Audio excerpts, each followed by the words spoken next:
Greetings, everyone, and welcome to another episode of the Perfect Balance Trod Class. We have Brother Okavongo, aka the Rebel Guru, Yaga, aka Teacher Ma'at, Bingi, and I'm yours truly, Ras Dada, and we are the Perfect Balance Trod Class. Yes, sir, everything up for? Everything good, man. Yeah, man. Give thanks. Yeah, that's down. Pause and strength to the LMC, Want to take this opportunity to thank those people who keep subscribing and becoming a part of the Perfect Balance family. We want to encourage those people who are watching the videos to just hit the subscribe button. It doesn't cost or take any much time. Just a click of a button. Hit this notification bell. Select all. That means whenever we upload a video, you'll be the first to know and you'll be ready to welcome this upload. We are here for another episode of the Perfect Balance Trod Class, the section of it which we call the Balance Views. And with that in mind, I turn it over to Okavango for another Perfect Balance Views. I give thanks, Ras Dada. The Balance Views is a section of the program where we discuss current affairs. We're going to get right into it. Today we're going to discuss crime and violence in the region. There was a mass shooting in Clarendon. We're going to talk a little about that. 7-year-old boy amongst 8 people killed in Clarendon and 9 others injured. But before we talk about that, we're going to talk about we're beginning on some positive note. We have a health and wellness fair going on and spearheaded by our brother Yaga, Teacher Mahat. So we're going to have Teacher Mahat tell us a little about. Yeah, man, we're live on location at the Gimmick Community Health Fair. As you can see, we're setting up and the kids are out having a good time. The doctor has just arrived. People are registering. We have an optical team and a dentist in place to give some dental care to the people. It's a needed service where we're offering some back to school medical and loads of other tests like glucose, necessary vital tests. Give thanks to the Perfect Balance Trod Class for sponsoring the tent and some refreshment and stuff that we need for the people. You can see people are waiting patiently. Fully set up. Yeah, volunteers over there helping out. Yeah, man, up and ready. Yeah, so we have some books set up over here, so we can't leave out the literary, critical thinking. Yeah, let's learn together. Our Island Jamaica integrated thematic workbook. Here, another one. Workbook 2. Learning is fun. Make them nice and colorful. Yeah, attractive. Hopefully the kids them will engage in them. You know what them say about reading. Alright. Can you tell me about your books, please? The health and wellness fair in Clarendon. Yaga. Yeah, man. It was a very successful day. We had quite a few people turning out to benefit from the services that was on offer. And I have to highlight, in the midst of all that is going on in Clarendon, there are a lot of positive things going on in and around surrounding communities. But as customary, these things are not highlighted because it seems like bad news sells more. So that is what is being pushed at the forefront, and we have our assumptions of the reason why these things happen. But I must say, big up to all the volunteers on the TDC and the community who came out and gave their support to the event. And big up Free Angel Pharmacy, our title and main sponsor from out of Mandeville, who provided and offered a lot of the services that was present on the day. So we had like a dentist, dental hygienist who came through and did the cleaning of the teeth of the school children. Also, we have the opticians who came through and they did some glaucoma tests to see if they can have some early intervention and pick up any issues that is going on. Because these services or needed service in the community that is not normally available to the normal people, because, you know, the socio-economic struggles that people are going through and the social inequality and the significant disparity in wealth and access to resources such as education and healthcare.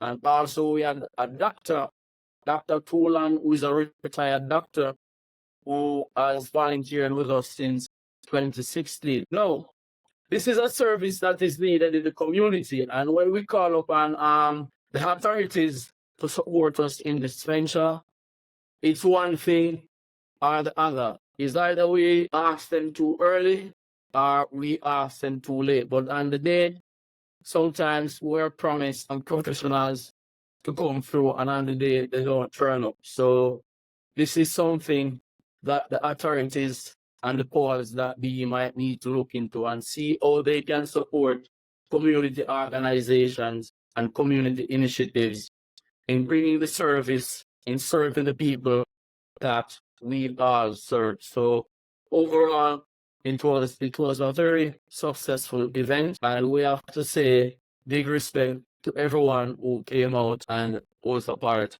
of the event and made it event free of any incident that is negative. Give thanks. Give thanks, yeah, guy, yeah, man, some positive, you know, the mids are, you know what I mean? Yes. The chaos, right? We have some positive work going on. We're here, yes, and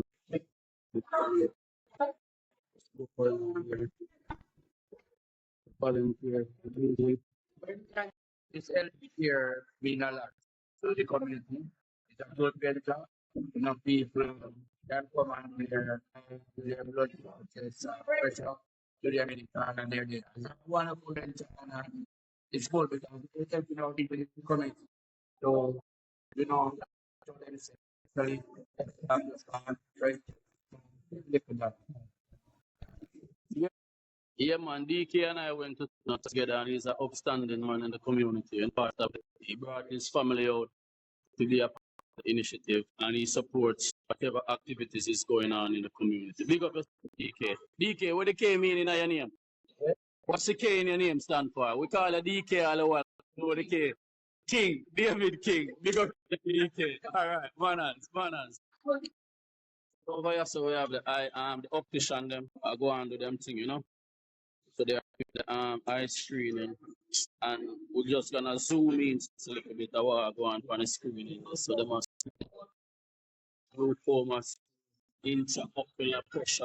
We know them have to go tell me. Love it, man. Yeah, but and because of the curfew that was going on, we even have the presence of the police officers in the community, you know, just reassuring people that listen, we're here, so you can talk about your daily routine and your daily business as usual. Yeah. No, sir. Wonderful. Yes, right. Yeah, man. So move on. So I said before, 8-year-old was killed, and 7 other people died. And what we're gonna do is call the names of the victims just to give some humanity. We're talking about them, some humanity. So the 7-year-old boy is Aiden Bartley. You know what I mean? The 27-year-old Pavel Daly, a therapist. 50-year-old construction worker Lawrence Francis. 20-year-old Diamond Bennett, a cashier.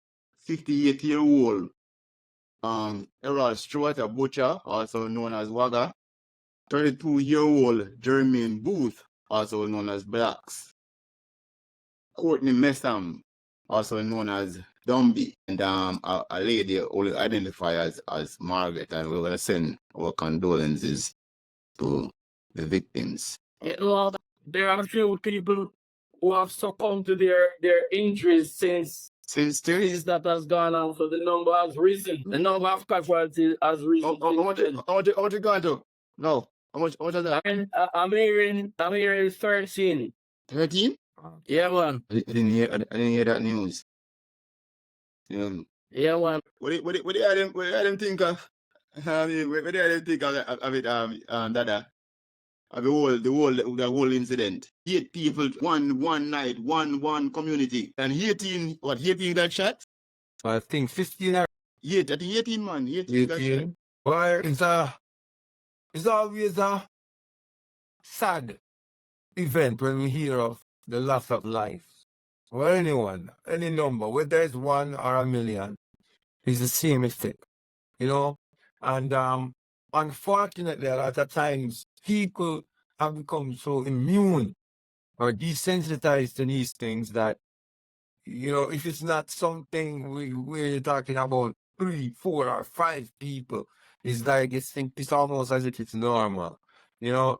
Yeah, because you see that many youths in Jamaica grow in the environment of violence, where it seems to be normalized and perpetuated the cycle of crime. Yes, I. It's sad, man, because when you look and, you know, I've seen videos where people talk to even young children. I remember a video where they were talking to this little boy, and they was like, "What do you want to be when you grow up?" And he said, "No, I'm a killer."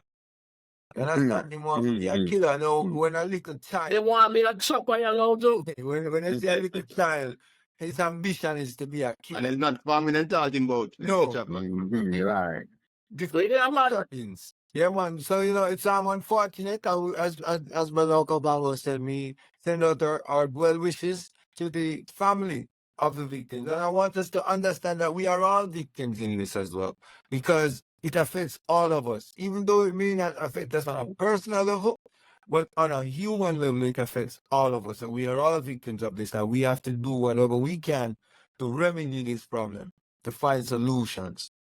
So, you know, it's sad, but we have to just see how we can pull ourselves together and move forward from this tragedy. Yeah, like you were on the ground when it happened. What was it like down there?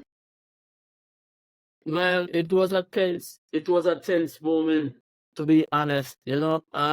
We drove into Kingston because, you know, it's ghetto. And I took my brother out for dinner because when I look and see how hard he's working and he hasn't got any time for himself, and people don't take the time out, you know, to just treat themselves. I took him out to Kingston for dinner. When we got back tonight, he said something is not right. And I said, "What do you mean?" He said, "The road is a bit quiet." And he said, "Like usual, something happened." And I said, "Well, you should know because this is where you live. This is your place." And by the time we get home, drive down the road to get home, there was no one on the street. Shops are closed. All we could hear is the sound of crying because people have lost their loved ones. And it's so close that some of these people that lost their life, we know them personally, and some of them are our family friends. So we know people who have lost their life in this tragic incident. And the area has been plagued by some of these issues over the years, where there was a quadruple murder some years ago that happened in the same area. So the people of the area is living through this moment, and it is having a negative impact on the community on many levels, where the stigma is affecting those young people who are coming through now, who are trying to break through and elevate themselves by studying and going to university, going to college and make something of themselves because of the area that they live in. It is affecting them in getting jobs. When they mention the name word of the area in which they are from, it is having a negative impact, and people are afraid of saying where they are from. It is affecting businesses because when things like this happen, a lot of people in the area are self-employed. There are no jobs being created for them. So these people are industrials. They have their little stores, they have their little shops. A lot of these guys, we have a lot of tradesmen in the area, people cannot go out to earn an honest bread. So these things have a negative impact on the life and the community, and people are just tense at the moment, despite the presence of the police and the military. It is stance.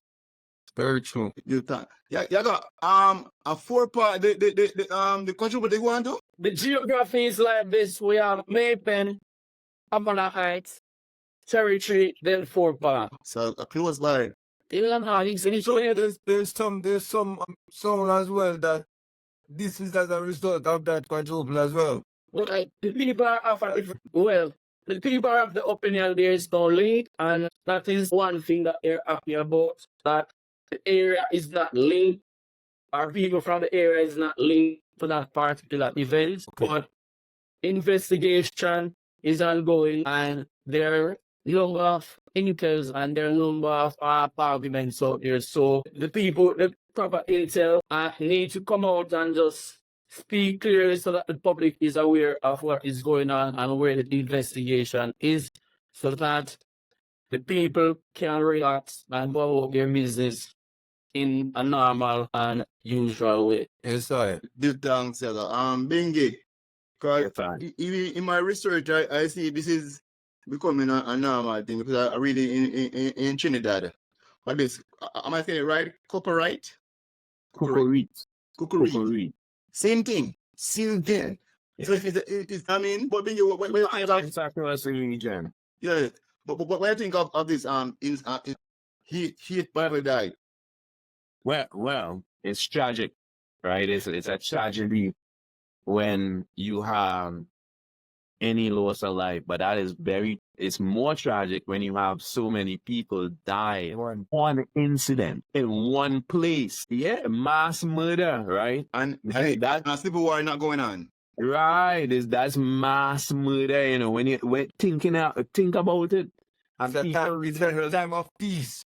yeah, man. But it's a sickness, though. Because It's a sickness. that's not the problem. Yeah, because like the item already say before, people are desensitized to human life itself. Human life has no meaning to people, right? Because if you could plan it, you had time to think, you know. You are perpetrator, you had time to think. You plan this and you plan to go out and kill people in masses, you know. But it's a culture, right? It's a culture. What's happening here, right? We're losing our groundation. Yes. We are adapting things that are foreign to us, so we don't know how to handle it. We have a knife, but we holding the blade, so we don't know how to handle, right? What we are getting right now. What we are getting right now is not us. This is not us as a people, right? True. So we are True. adapting other people's cultures, and it's influencing the way we think. It's a harmful, you know. Really Listen to this. harmful. Top 10 countries with the highest murder rate in the world per 100,000 people. On top of the list, number 1, Jamaica. Second, St. Vincent and the Grenadines. Third, Trinidad and Tobago. Followed by St. Lucia, Honduras, Bahamas, Belize, Ecuador, Mexico. That's the top 10 country in the world per 100,000 people. All of the countries are in the region. All these countries is close to the Caribbean Sea, right in that little But area. it open of these countries need to do much better than they're doing, because What are they? So we have to realize that this section of the world, this area, the Caribbean Sea area, is the most violent area in the world. You know what I mean? This is where we live. So we are trying to find why this area of the world is so violent. You know what I mean? Dana, what do you think this area of the world is so violent? There is no single reason. We look at this area of the world where a lot of the atrocities of slavery occurred. So there's a lot of psychological trauma in the area, a lot of unchecked psychological trauma.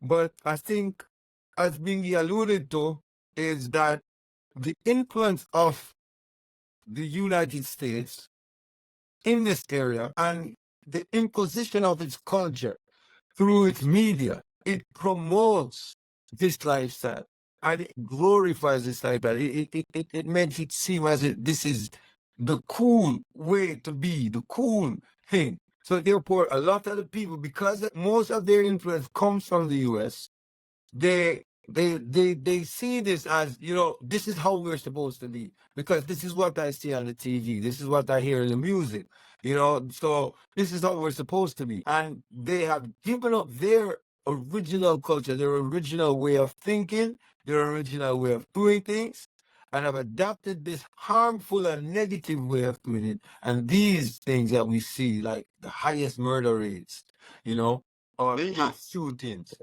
These are that I mentioned United States. What do you think about the United States involvement in this? What part do you think they play in the region being so violent? Well, the culture, the American culture itself is violent. So because their culture is built on violence, that's what they export. And unfortunately, we look to America like this pinnacle of hope or relief when they're really not, right? Because what they exporting is what we don't need. But yet, we as a people, and before you say, hey, maybe the governments could do more, the governments really can do more, because culture is going to affect each and every man. No man is going to be separated from it, especially when you're in a governmental positions, right? Because you have to deal with these people. And they're going to influence you. That's how they influence you, right? They influence you from your leadership is where they influence you, Yes. If your leadership wasn't able to be influenced, you wouldn't have cultural changes, because then that structure will keep together. Hey, we African, this is how we live. We reject that. So your leadership will always feel under those circumstances because of the culture. But the culture that they export is violence, and that's what we have to realize. And I think something that Okahongo is referring to as well is the fact that weaponry. Yeah, man. Weaponry. Most of the weapons that are committing and causing these crimes in these areas Are made in the United States. can be traced Back to the to United the States. United States. Yeah. Dingy mentioned a while ago that the influence. What can the governments in these region do to stop the influence of the United States influencing the youths and the people of their country so negatively? What can they do? What can they implement? Yaga. One other thing that we need to look at is what is fueling these criminal activities and the violence that we are seeing is corruption. And corruption in law enforcement, corruption in politics and public institutions exacerbate the violence that we are seeing. And government needs to put policy and strategies in place that will fight crime in the trenches, not only on the main street, not only on the main road, but they need to go in the trenches, in the back bushes, in the little corners. Like we're going to see people when we set up these checkpoints and we create these special zones. We have to get in the trenches and use all community policing tactics to fight the crime and the violence that is there. It is also fueled by the drug trade. Because if you look at it particularly in Jamaica, Jamaica is a transshipment point for the drugs that is coming from South and North America going to Europe. And that is fueling the violence and the corruption that we are seeing. Why is it so easy for the guns to be coming to Jamaica? Why is it so easy for the guns to be going to Trinidad? When we think we're going to get things in this country going the other way, the border is only porous one way. So we need to strengthen our border security using technology and other resources so that we can also early intervention and early detection of what is going on out there on the seas, because a lot of times these activities are traversing on the high seas and it is difficult to patrol those borders. So we need to strengthen the security using satellite technology and all the resources that are available to us. Also, engage diplomatically with these foreign countries such as the US to make sure that there are more stern and stricter policies in finding these criminals and these gangs and bringing them to justice. Yeah, man. And I mean, hard. When you look at all the problems, everything all go back to the United States. The drugs is coming from the United States. It's coming to the United States. And that's where the money coming in. The scamming is attached to the United States. The sheets. It's big business. The lead sheets are coming from the United States. The guns are coming from the United States. Like everything is tied back. Money is being made. And it's Money like, is being made out of this. as Bingy said, it tied back to the culture of violence. They have a violent culture where they idolize violent people. Anyone that is violent, if you were so very violent, you will never die in America. You will live on forever. You're immortalized. We're talking about the Billy kids. We're talking about the Al Capones. We're talking about the It's big business. Ted Bundy. Once you kill other people, if you kill other people, you are immortalized. And Which is big business. Weapons are big business as well. Violence. yeah, it's violence. Violence. That's how they sell the guns. You know what I mean? By promoting all the Business. So he's saying that what is being made out of it? But what is profiting? we see these things creeping the Caribbean where, you know what I mean, you see these things on your TV and all of a sudden, there is somebody in your community that named Capone. You know what I mean? Somebody want to be Capone. Somebody want to be, you know what I mean, Machine Gun Kelly. Somebody want to, you see these names creeping in and then people start more and more. They want to be these people more and more. You know what I mean? So, you know what I mean? But last question for the item. Hold on, before you go to the last question, Mhm. another thing that we need to do to find a solution to these things. I was just going to say the items to give some solutions. Okay. Talk to you first. So start with. Yeah, the question was about leadership and what they should do. You understand? Okay. So we're saying that the curriculum, the leaders need to implement a different curriculum. They need to implement a curriculum, right, that first and foremost teaches the people in this region their true identity and fosters them to develop their true selves, right? First and foremost. And so many bodies. Right. Secondly, a very important and key subject area that needs to be in these areas are conflict resolution. Conflict resolution is something that needs to be taught from pre-K to tertiary, right through. It's supposed to be taught. It's supposed to be an active part of the curriculum, and it's supposed to be something that everybody has to understand how to deal. And we're not saying that this is going to fix everything, but it's going to give people the tools that can be used to eliminate a lot of because a lot of the things that result in murders and killings, are simple disagreements, between people, simple disagreements that just by talking about it, they can resolve, a lot of things that are carried on, because something did happen last week. Now we go have to do back something. You understand what I'm saying? Just by teaching people and equipping people with the necessary tools and skills of conflict resolution, it can prevent a lot of this stuff. Solutions we would need to elect people who really represent us, especially on a grassroots level, right? Look at alternative leadership that would stand for you. In most of these governments, when we look at the leadership, they're weak. They're weak, so they succumb. So they could succumb to the pressures of the great power that be, right? So we need a different kind of leadership for anything for us to have yeah, so for us to have real solutions to implement what Dada just said, we need leadership who would be able to resist the influence roots. That's the only way that's gonna happen. Other than that, everything else is chit chat. But that's what they need.